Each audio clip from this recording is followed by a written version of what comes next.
Is mis cúna Sheridan agus tá méid obair mar chamadaí le Conradh na Gaeilge. Ba buíoch agriocht in 1993 agus taon na cópéisí arás go dtí an tréimh sin agus i gás na áir fiú níos fuide siar ná sin.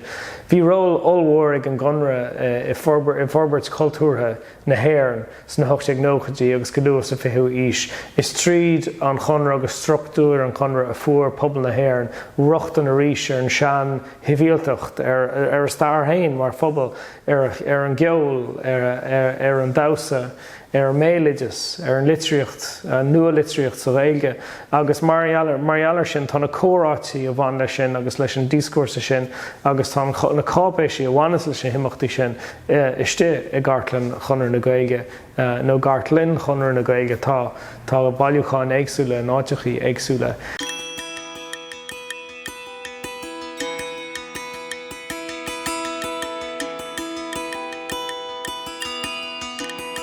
Sin duine den na mbuíochas taisteal agus hanig sé chun de bhfuil. Duine eile agus hanig sé chun cinn mar mbuíochas taisteal ar nábhar gur bunte gur sé chuiste ar chumarta sí do chuid na féise hall ar a hir an mbuíoch. Agus duine eile a bhí chuiste ar na chumarta chéalna in san áid chéalna le Martin na Philip de Waldron a bhí na mbuíochas taisteal in san chunda seo tomáid agus duine eile cásan na Mícheál Ó Chomanaí as lahar dan ag under bhuió a bhí na bhailithar beilidis agus mar sianda. Chuid mhór den na mbuíochas taisteal sin. Bhí siad mar a bheith aspal an da mbeadh cuasaí creide bhgéist. Bhí siad a críú scrílú an toscail, soscail an éarnathais agus an Gaeilgeis. Yes, he was a native Irish speaker, born in Blacksod. All his family were native speakers. Is that Mayo, yeah? In Mayo, yeah. He got a scholarship. They came from a very poor farming family, but he was clever. He got a scholarship to the diocesan college in Ballyderry, and he got some education there as a boarder, and he started teaching as what they call a monitor in the college, teaching Irish to the students, and in the boarding hall where he was, and then he went on to work for the Gaeilge League. I didn't know his life. I didn't know that he had done all these things. I only knew him, he was 55 when I was born, so as an adult I only knew him for about 10 years of my life. How much ag Bromwich Scolareachtaí ar fáiste ógas an cantar seo le frastal ar chuirsaí Gaeltachta from which maoiniú ó bhirt atá na cónaíonna sasna ach a roiint ag an athair sacu Martin ó Gahain le luamh lénta chána na Gaeilge agus leis an tiimireacht agus leis an obair a bhí ar bán leis an Gaeilge chun cin agus thug siad airgid don grúpa an seo le Scolareachtaí bhrónú. We have donated money to Lorna Mona, to actually a lot of these children to go to the Gaeltach, which we thought is a great opportunity for any child to go. And my father used to win a lot of scholarships in his time for children to go to the Mayo Gaeltach. And it's a lovely way of commemorating my father's work. He's always had a great passion for the language, a great love of the language, and he also had a great passion for education.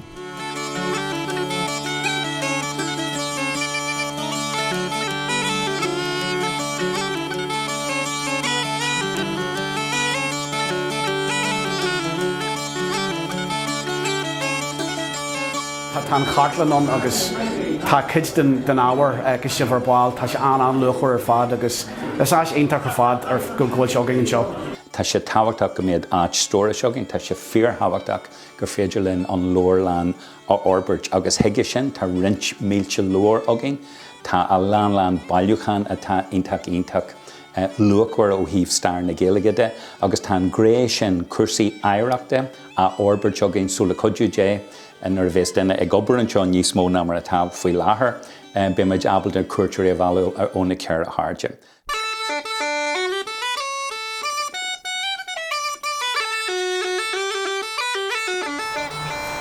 Sinclair Boyd, the first president of the Belfast branch of the Gaeilge League. So he was a gynecologist. One of the places he worked from was the Old Children's Hospital Centre of Belfast. He's the very first president. And his grade really upended in the sense because when I came in here I started to see this connection with the Irish language. Someone said to me, it's great to see that you're importing this culture, this Irish culture, Gordon, into East Belfast. And I started thinking, is there anything about the Irish culture in East Belfast that's here already? And I started off with the place names and the townland when I discovered, to my shock, that I lived in Ballymaconaghey, although I live on the Craigie Road.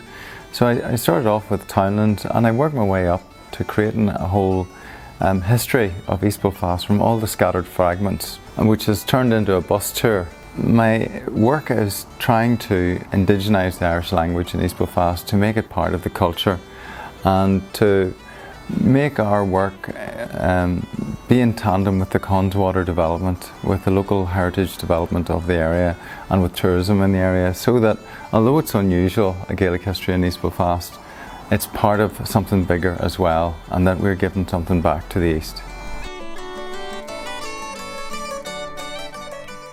In RC Connolly inniu don ceartlan a dagrímuid mar chuid de éile na Gaeilge, mé híon Claochlú Cultúir agus an Conradh an toltach le Starfaí Celt agus Belfast Archive Project le Frankie Quinn, trí tionscadal tá maoiniú ag an Chiste Oidhreachta de Conradh National Dóthe. Tá tionscadal agsúil ar láha agin faoi láthair, tá muid beirt ag díleadh le chuirsí staire agus a géirí digitú agus cartlanú a dhéanamh ar intí stairla, agus sin an fearr ceangal muid isteach le Frankie ón Belfast Archive Project. Tá muid ag díleadh le bailthan ar a leithéid de Greengraph agus céimiid fé ar an ólas agus an ólas sin a roinnt leis an phobal in sa bheith just céndóid a dhéanamid an cartlanú sin. So chuide boil an culture ó chrí bhil leis an álaí fit in the broom.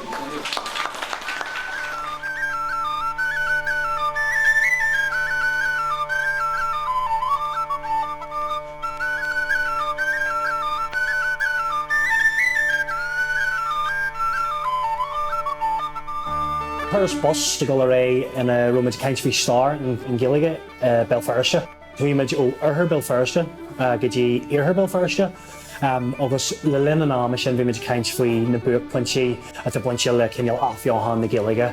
Sílim sa go bhfuil an oiread sin ceangal ag daoine ó ahan cultúir ó ahan cúlra leis an teanga agus na caithí sé a bheith fanne grúpa amháin na grúpa eile.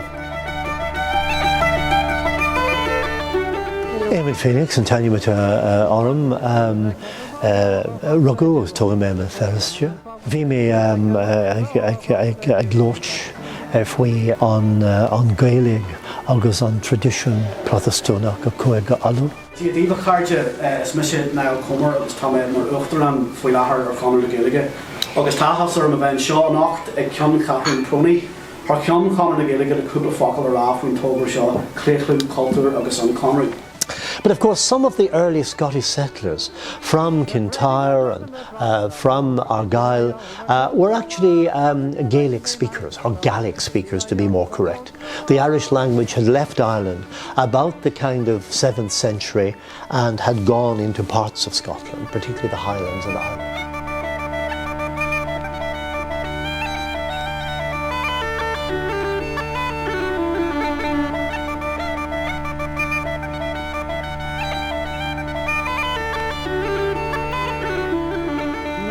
The boil and the herons arose and kitty lay over close to the wall.